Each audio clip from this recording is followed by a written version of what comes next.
Professor of Innovation and Entrepreneurship at the Kellogg School of Management, and a co-founder of Matter, one of the Chicago ecosystem entities that Alif talked about. And he's going to take us through the Open Innovation Challenge presentations. David. Dr. Burke.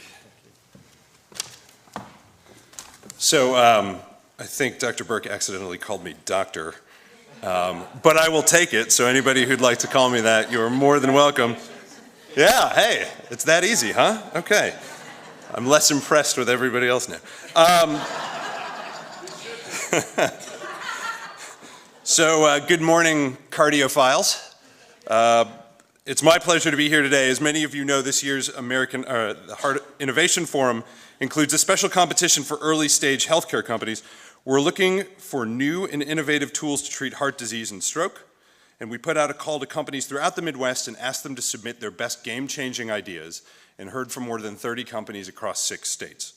Our judges chose 10 finalists from that group, who then participated in an online crowdfunding challenge on MedStarter.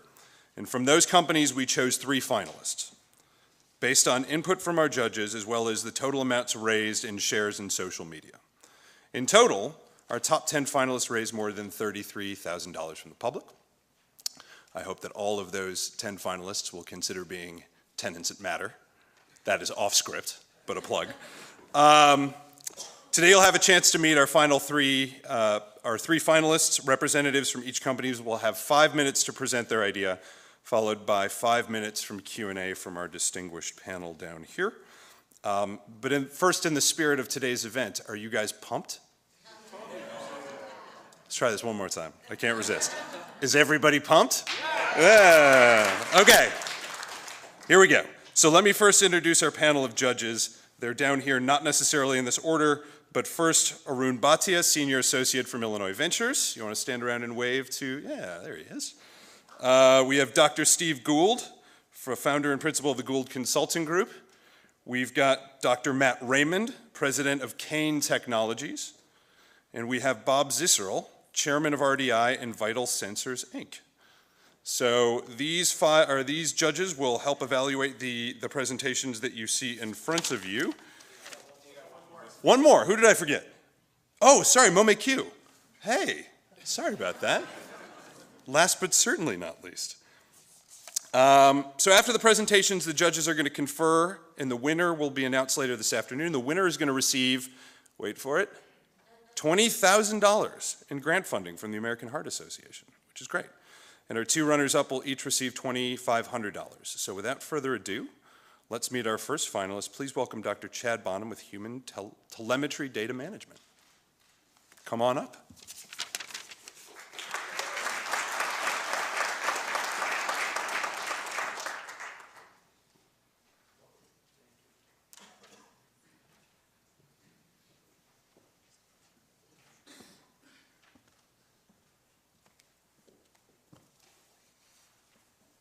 Make sure I can do this clicker correctly.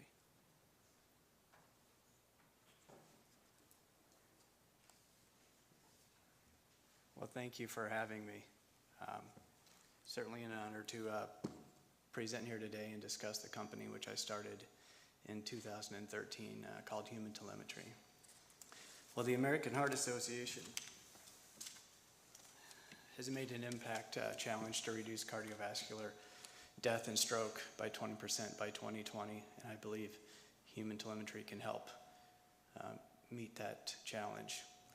We are going to deliver heart failure biometrics and heart rhythm biometrics from patients' defibrillators in near real time via a mobile application back to the patient and to their cardiologists. Boston Scientific and Biotronic have demonstrated in clinical trials that home monitoring of these biometrics can reduce cardiovascular events, including admissions, by 50%. Unfortunately, however, many hospital networks and practices do not have the operations and the infrastructure to realize the biometric value of these defibrillators, and the patients never receive the data.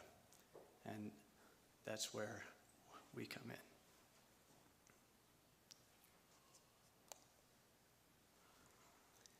We are building a application on Salesforce One platform, which is HIPAA compliant, and we have access to one of the world's top 4 device manufacturers' home monitoring servers. This data flow will be the fastest possible to date. And we are going to change the biometric data management value experience by number 1, pre-enrolling patients with their devices pre-implant so that post-implant they can experience immediate value from their biometrics. Number 2, by pre-enrolling patients, we will be able to remove costs from the supply chain for the device manufacturers. Number 3, and this is what I really love, by coupling technology, by coupling patients and their physicians in technology and in time, we will for the first time be able to have what I like to call an anytime biometric data management patient-physician relationship. And the last value is that we will be able to overcome these operational and infrastructure challenges while at the same time being able to save any patient application encounter and transferring it via an HL7 connection to their own network's electronic health record. Well, the heart failure market is huge, and there are around 3 million people in the United States, a little bit under 1% of the population with cardiac devices, so that there is a lot of work to do. We're going to target as our primary customer hospital networks with mature cardiac device clinics, and I define those as managing around 5,000 devices, and then we'll have a secondary customer, which are payers at financial risk, at actuarial risk due to cardiac device management variants. Our entry point is actually my healthcare network, which is Community Health Network in Indianapolis. I direct the electrophysiology service there, and we manage around 8,000 devices. We are going to conduct a clinical trial, again, with one of the world's top 4 device manufacturers, looking at clinical outcomes as well as economic value by incorporating data from our Epic electronic health record. Our revenue model is a subscription model per network, with a nominal network, again, having around 5,000 devices. This will be able to provide around $198,000 a year in annual revenue. Our pricing model is based off of the Medicare Payment Advisory Committee, as well as some of our own internal network numbers. And the model reveals that a hospital network should be able to break even if they can avoid 36 of a projected 300 expected admissions. For us, as long as we have around 6 clients or around 30,000 devices under management, we'll be cash flow positive in year 3. We have a pretty nice team to start off with as well. We're well experienced in marketing, biomedical engineering, educational design, curriculum design, program development, and good old-fashioned taking care of people. So that's it. Thank you very much. I'm happy to entertain any questions. Right now, the device manufacturers are a little bit hesitant in sending this out to anyone except for a contracted network, so that the way that my model works is that I have a BAA with the hospital network. So I'm not entirely clear if you're going to do a trial to demonstrate feasibility, or you intend to just start selling, and are you going to use currently accepted practice patterns, algorithms, et cetera, or are you going to do something new? All right, so there were recently 2 trials, again, that demonstrated the clinical utility of this. What we really want to do, though, is be able to match it with all the CPT codes, the billing and coding, and be able to provide a number as to its utility. In terms of, are we going to use common practices? No. I mean, this has never been done before. So this is new. So to stay on schedule here, and so are you going to write a protocol and design a trial? And Yes, we are define endpoints and Yes, do this absolutely. in an IRB-approved fashion? Absolutely. In fact, our trial is going to mimic the rapid RF trial that Boston Scientific did, except it's going to have the economic component on it as well. And you're going to power this to a certain level? I mean, what level of statistical rigor? The power question is difficult. We're going to have to start off with around 100 to 125 patients. Thereafter, we will try to scale it up. Randomized? No, Is this a no. randomized? No. This is These an will not be observational study. randomized.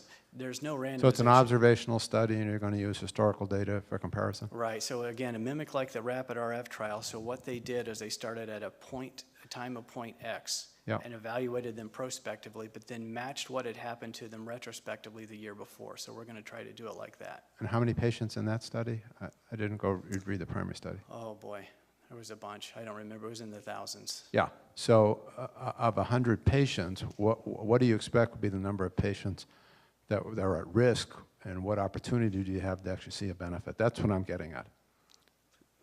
Pure numbers. You're wanting to basically get like a value of less than 0.05. Well, again, we don't really want to, view this from an academic standpoint. We want to view it from an economic standpoint. So the Right. numbers are going to end up being hard at the end. What resources did they use? How much did they spend in 1 year versus the year before? It's really going to be somewhat simple. So can you drive a little deeper and talk about the data that you're going to collect, the periodicity of the collection of that data, and what analysis you're going to do on the data, and who it's going to be reported to? All right, so the trial is designed to have a mobile cardiologist on call. So I'm not so much concerned about the trial. I think Dr. Gould asked that question. As you envision it in clinical practice. Yeah, all right, so if you're wanting to know specific detail, we're going to have thoracic impedance, atrial and ventricular rhythm burdens, mean ventricular rates, PVCs per hour.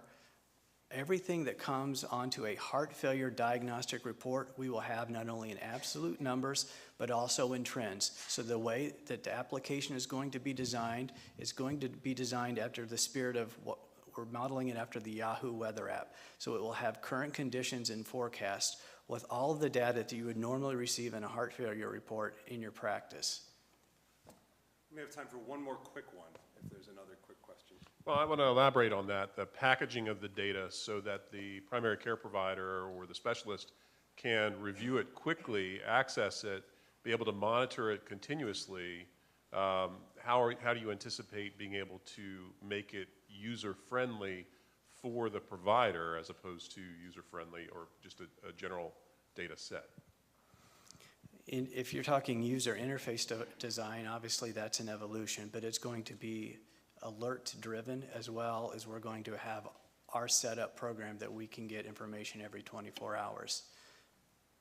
So you'll have access to the data, you'll do the repackaging and submission to the EHR for the primary care provider or specialist? Absolutely. It'll be, if you use Epic, we'll put it in the media file. Right now we have Epic, we have Cupid, but it's not built out for EP, so we're going to put it in a media file. And have you talked with some of the cardiologists to see what kind of information they're interested Yeah, in this seeing? is being jointly designed between electrophysiology and the heart failure team. Okay. Okay. Thank you very much, Dr. Bone. Yep. Thank you.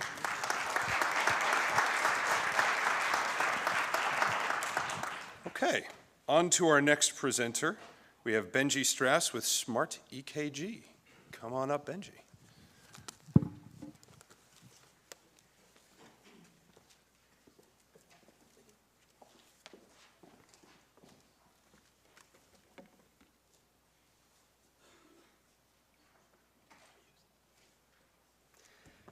Good morning. I'm Benji Strauss. I'm the CEO of Smart EKG, and we've developed a solution for heart failure patients to determine the presence of swelling in the legs, namely peripheral edema, as a means of determining whether patients are deteriorating in health or not.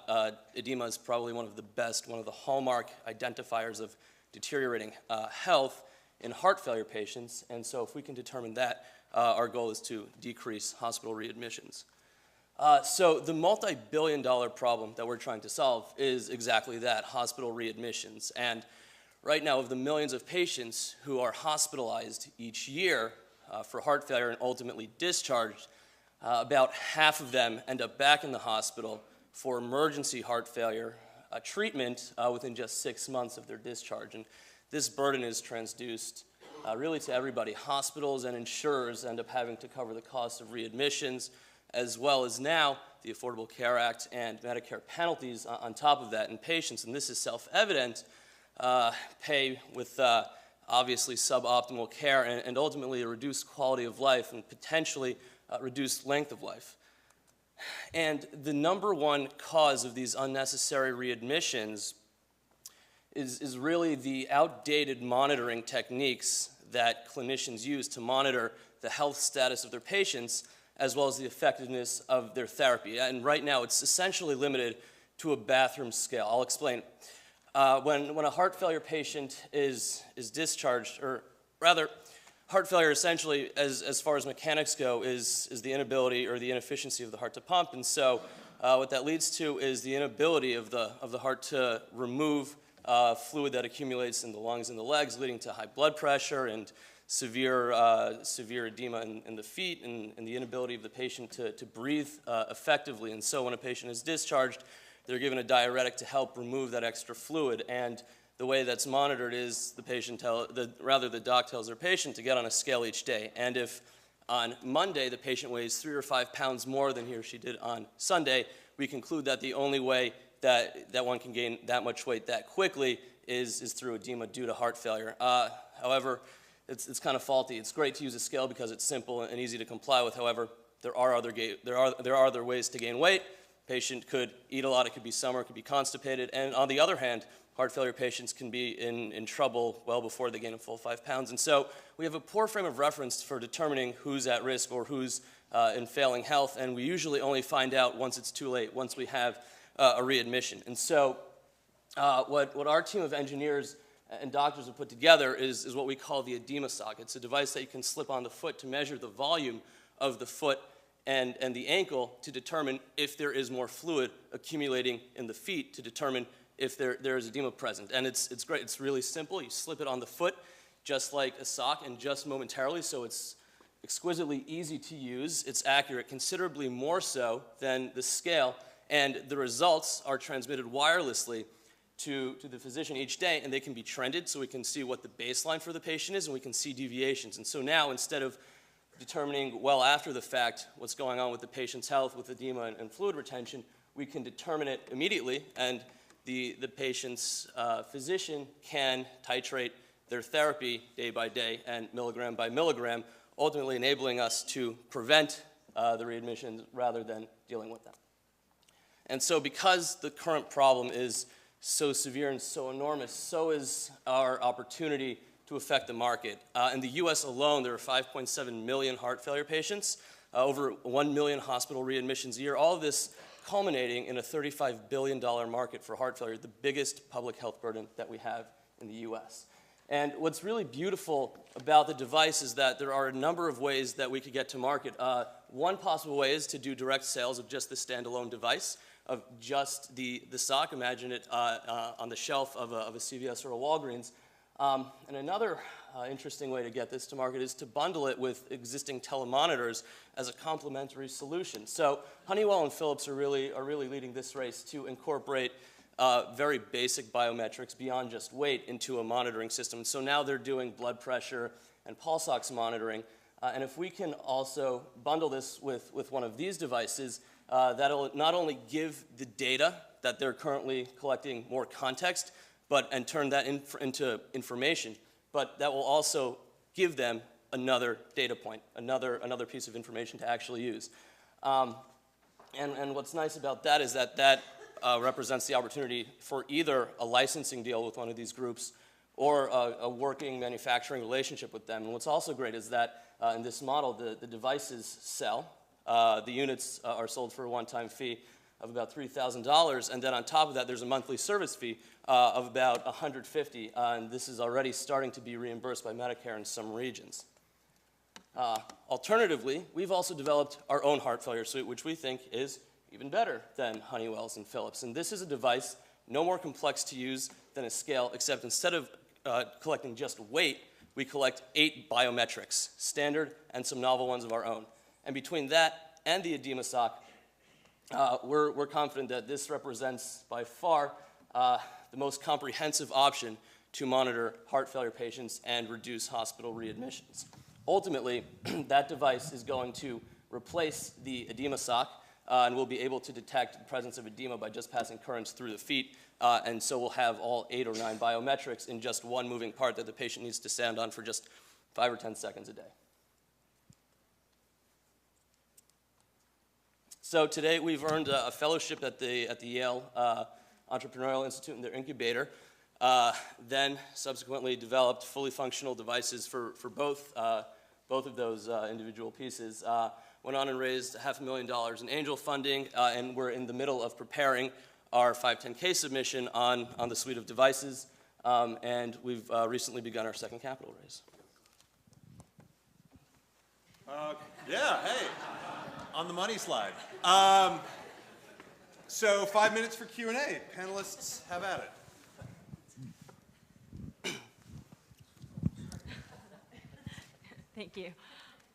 So in your presentation, you laid out three potential paths for marketing. One is retail, one is bundling, and one is doing your own suite of solutions. Those are 3 very different strategies.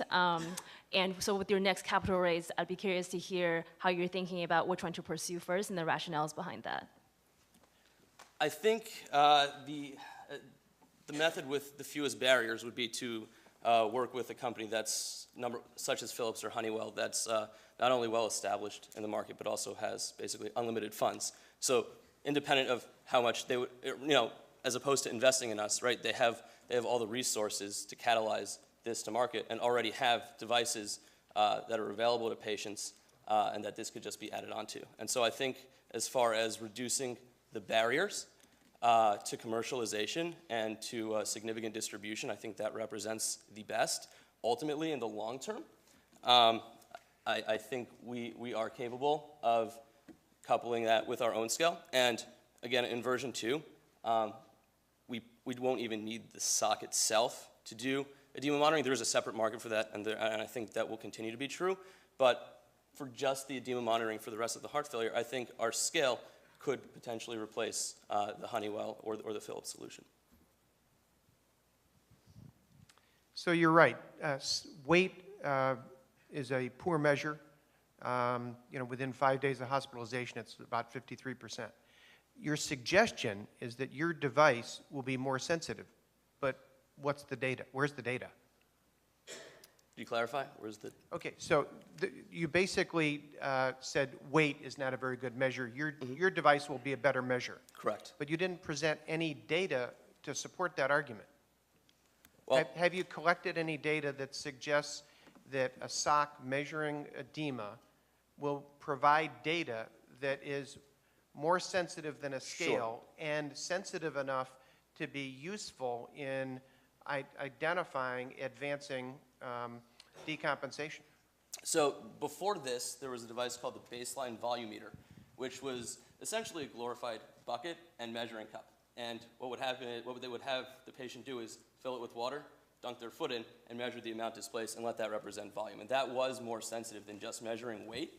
And ultimately, it fell out of practice because of low patient compliance. It's a pain to do.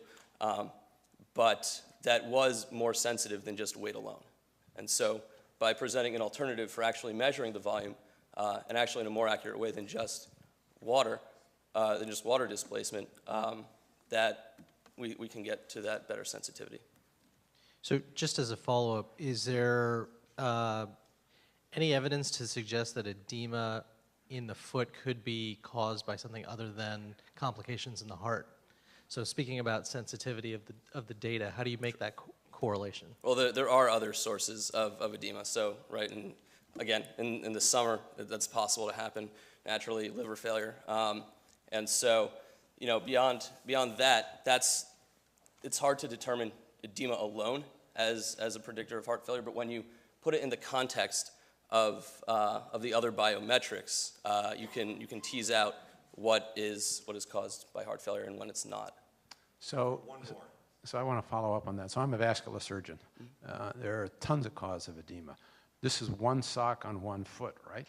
It can be placed on both feet. No, but as portrayed, when I read it, I thought it was one sock. So broken ankle, for example, just to take an extreme case. So I want to just come back to the data that Bob talked about.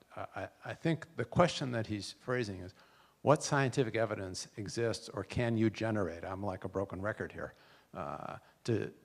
to validate that measurement, which would have to be the same time every day in the same position, control all those variables, which is very hard in a home environment, that picking up small changes in edema in one foot is an indicator of incipient decompensated heart failure. So you can come to market as a 510K with this device and say, we can pick up edema, but we're interested in how you think about, again, validation so that beyond your 510K, you can actually sell this, Right. claim a benefit, and get reimbursed and build a business around it. Right, so I think the answer to that is, if I'm understanding you correctly, how would we actually design a trial to prove that this actually reduces at readmissions? Right. And I think the answer is to do a 1-month trial, right? We know the readmission rate for heart failure after 1 month. So if we can do a 1-month trial, compare that with the standard, right, and give recently discharged patients our device and test them for a month, and then look to see if the readmission rate is actually lower, and look at 2 months as well. We can do a relatively short trial to determine whether or not we're on the right path. Thank you, Benji. Thanks very much. So thanks to Benji for presenting us with next fall's must-have fashion accessory, edema socks. Last but not least, we have Dr. Jeffrey Sobel from Telehealth Robotics, and he's going to close us out. Thank you very much. Let's see if I can make this. Yep, now it goes in the right direction. Thanks, Dave, and I'd like to thank AHA for putting together this fantastic program. I'm here to talk to you today about a company I co-founded called Telehealth Robotics. We're the maker of a product that we affectionately call TRUDY, which stands for Telerobotic Ultrasound for Distance Imaging. It is a convergence of low-cost robotic systems and telepresence with an ultrasound probe that allows a user to do an ultrasound exam from literally anywhere in the world using this platform. And it's a 510K device with a lot of IP protection that I'm happy to talk about if the judges would like to discuss that further in the Q&A. But I want to drill down to what we see as the initial application for this device. I'm going to spare you from talking about heart failure anymore. We're going to shift gears into another cardiac disease, aortic stenosis. Most of the people in the audience probably know what aortic stenosis is. It's a blockage of one of the key heart valves, generally in the elderly. It's actually a disease that is growing in scope tremendously because of our aging population, with nearly 1 million people in this country suffering from aortic stenosis and twice that in the UK. And right now, there's only one treatment for symptomatic aortic stenosis, that's open heart surgery. But there's a new kid on the block, and it's probably the biggest thing in cardiology, which is transcutaneous aortic valve replacement, which is putting in a new bioprosthetic aortic valve with a catheter typically inserted from the groin. And we're very excited about the prospect of piggybacking onto this procedure with our new technology, and I'll explain why. So transcutaneous aortic valve replacement is really booming, in large part because it's analogous to what happened with coronary artery disease. So a couple decades ago, the treatment of coronary artery disease was bypass surgery, and as you all know, angioplasty came along and largely supplanted bypass surgery for many patients because it was preferred by patients and simpler to do. And TAVR is quite similar to that, or analogous to that, in terms of the trend upward in the procedure. So some of the details around TAVR, though, are that it's a very image-driven procedure. You need fluoroscopy and ultrasound guidance in order to know where the catheter is, where the valve is, and what you're doing during the procedure. And currently, the way to do the echo imaging was with a probe in the esophagus, transesophageal echo. Unfortunately, you can't tolerate a probe in your esophagus for more than 10 or 15 minutes without general anesthesia. So because of this, most procedures in the United States are done with general anesthesia and transesophageal echo. We plan to change all that by replacing transesophageal echo with transthoracic echo during TAVR procedures. And transthoracic echo is completely possible to do during TAVR. The problem is, for the operator holding a probe, first of all, you're there for a couple hours holding a probe in a cath lab environment, which is unpleasant. And secondly, your hand is in an X-ray field, which not many people really enjoy to do for very long. So this is really a perfect application of our telerobotic technology. So what are the benefits of TruDi in this environment? We're going to be able to eliminate, in essence, general anesthesia for transcutaneous aortic valve replacement by eliminating the need for transesophageal echo. And we're going to not create any radiation exposure for the operator. We're using a non-invasive technology as opposed to the semi-invasive technology of transesophageal echo. And we're able to provide quality imaging. And the advantages of the robotic system is that it could hold the probe in place indefinitely for long periods of time with very fine movement of the probe from a distance, either in the cath lab or remotely, to maintain the image you need throughout the procedure. And so we think this is a very practical application. This is a schematic showing what it's like to be in a hybrid lab during one of these procedures. There's a lot of people, a lot of equipment. There's anesthesia at the head of the bed, with the patient, and we're basically going to replace the entire anesthesia setup, personnel, and cost with our telerobotic system. A lot of benefits across the board, benefits to physicians because we're going to save time. We don't have to sit necessarily in the procedure room for hours at a time. We could actually be sitting in our echo lab reading echoes and come into the procedure on demand when our services are needed. Patients will be happy because we're going to get rid of a semi-invasive part of the procedure. We're going to get rid of anesthesia, and we're potentially going to make it a procedure they can have on the same day, and hospitals are going to save money because they're not going to have to pay for anesthesia personnel, equipment, and time. So what's the market? The TAVR market is growing rapidly. Estimates are that there are 300,000 TAVR-eligible patients, growing at a 10% rate per year. The procedure itself costs upwards of $50,000. Meaning that in the US and EU, the market for TAVR is about $15 billion and growing at 10%. For our device, there's about 26 hospitals with cath labs in this country. Many of these have 2 or more cath labs. We have a price point of $100,000 for the device, giving us a market in the EU and United States of over $500 million. Global market, probably over $1 billion. So one of the important things is why the hospitals want to participate. We estimate that just on the basis of anesthesia cost, the return on investment for the hospital is as little as 2 months, not even counting all the other efficiencies that come into play. Also, from a competitive standpoint, no hospital is going to want to be left behind while its competitors are using this technology. We're going to bring it to market through leading medical centers. Most of this technology is diffused through luminary sites and leading medical centers. And that's what we're about. So thank you for your attention. Happy to answer any questions.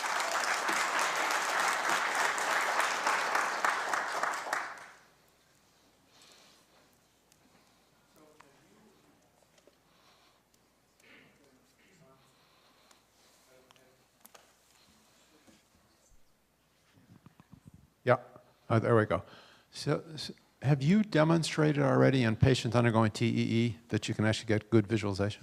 So no, where we're at from the development side is we've got a prototype device. We've done proof of concepts with Phantoms across the Atlantic. We're entering a multi-center trial with Rush University Medical Center, which is my home base, and Mount Sinai with one of our collaborators, Dr. Parthos Sengupta, to do a first human clinical trial.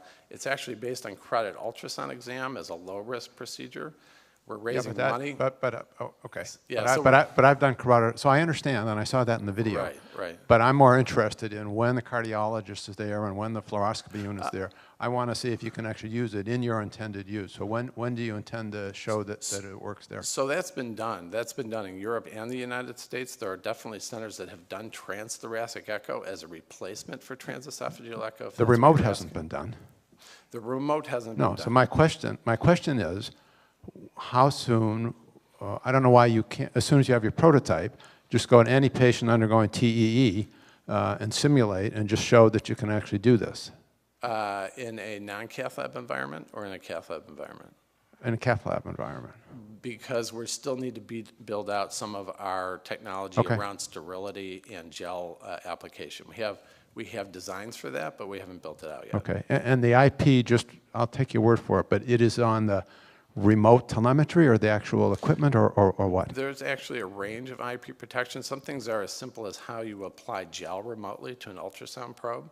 So one of our patent claims has to do with a method in the product that allows us to apply. What's enforceable? That's going to be hard. That's enforceable, actually. You're going to monitor every hospital, how they're applying the gel? No. We're not monitoring hospitals. We're only going to be monitoring competitors and competing products. Okay. Just to clarify, so you mentioned of that, the current procedure, TAVR procedure is about $50,000 per procedure. What percentage of that, with regards to the anesthesia piece, how much of that $50,000 is attributable to the anesthesia piece that you're taking out? So it can be upwards of $5,000 for the anesthesia part of it, depending on the number of anesthesiologists involved, equipment, the amount of time that they spend, before and after the procedure with the patient, which takes up cath lab time. And the problem is the hospital is being paid under a DRG, and I don't know if there's anybody in the audience from Edwards, but the companies that have made the devices have realized they can take a big part of the DRG, so they're getting 25 to 30, I think about $20,000 to $25,000 of that, cost right up front. So the hospital has to make money on what's left over. And so everything they can do to shave off cost, but really make it still a safe and effective procedure is going to be very helpful to them. So just back of the envelope, for a $100,000 device, if I heard that right, and you're saving about, let's say, $5,000 per procedure, you still think with that, under 2 years, that you should still see an ROI for the hospital? Yeah, absolutely. So can you clarify, are you using ultrasound probes from the ultrasound vendor, or are you developing your own probe that goes into your arm? In other words, effectively, is it a robotic device, or is it a robotic device with a proprietary probe? It's not a proprietary probe. Actually, we can hook this device up into any ultrasound machine or any ultrasound probe. We're actually working with a unique vendor out of Lithuania that has a PC-based ultrasound, and the advantage that box is it has soft controls. So not only can you control the movement of the arm and the probe, you can actually remotely have access to all the soft controls on the ultrasound device. But it's not necessary to use that device. So then can you come back to the gel and just explain, is the gel application an automated process that you're envisioning? No, we actually have designed a well that goes into the kiosk, and it basically has a small tube that goes up to the probe holder, and it dispenses we're actually using a Purell type gel. Actually, the interesting thing about it is it's a great ultrasound coupler, it's sterile, and it evaporates. So you actually don't even have to wipe it off. And by pumping that up into the probe holder and having a bunch of holes around the probe holder, you can actually apply the gel without anybody picking up a bottle and squeezing it onto the chest wall. Thank you very much. Thank you. Thank you so much.